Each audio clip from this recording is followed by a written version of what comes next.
Pepe Escobar, in a typically irreverent article in the Asia Times, writes that President Trump's late-night all-caps tweet of mass destruction threatening Iran is bound to be enshrined in the art of diplomacy annals. This past weekend, Iran's Supreme Leader Ayatollah Khamenei said he would support blocking all Middle East oil exports through the Strait of Hormuz if Iran's European trade partners succumb to pressure from Washington and stop buying Iranian oil altogether. The President Hassan Rouhani followed Khamenei and warned the US about playing with the lion's tail. The fact remains that the Trump administration ditched a UN-sponsored multilateral treaty and has now launched serious covert ops with the ultimate goal of regime change in Iran. Khamenei and Rouhani are on the same page, and that's very significant in itself. Iran's Foreign Minister Javad Zarif provided the coup de grace, tweeting that Iran had lasted millennia and had seen many empires fall. He wrapped up with an all-caps Trumpism, "Be cautious." It was always possible that Trump's all-caps spectacular may be a ruse to distract Americans from the Helsinki treason scandal. That gets traction when associated to the looming midterm elections and Trump's absolute need to sound tough and keep the Republicans in line. Call it a brilliant Trump strategic maneuver, or was it Putin's? War hysteria already on is extremely irresponsible. In the worst Strait of Hormuz scenario, the US Navy would be impotent. This is what I'm not sure about, as Russian-made SS-N-22 Sunburn missiles could wreak havoc.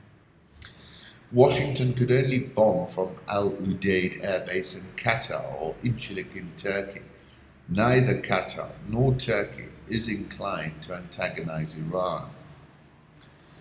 Things don't even need to degrade towards a shooting war. All Tehran needs to do is make that threat credible. Insurance companies will stop insuring oil carriers. No oil carrier will navigate without insurance. And then there's China. Tsunami of sanctions or not, Beijing is more likely to increase oil imports from Iran. Experts who claim that Iran is becoming a pawn of Russia and China are hopelessly myopic. Russia, China, and Iran are already firmly aligned. Short of war, the Trump administration's top priority is disruption of the new Silk Roads, the Belt and Road Initiative between China and Europe, and the key economic connectivity corridor goes across Iran. This I really agree with as well. The fundamental enemy is China. But to make any divide and rule plan work, first there's got to be an attempt to lure Russia into some sort of entente cordiale. And in parallel, Persian destabilization is a must. After all, that's what the Cheney regime used to describe as the Great Prize. CNN has obtained the tape of the Cohen-Trump conversation about paying off the story of Donald's affair with playmate Karen McDougal. In this link, you hear the first part of it, which was played on CNN's Chris Cuomo show.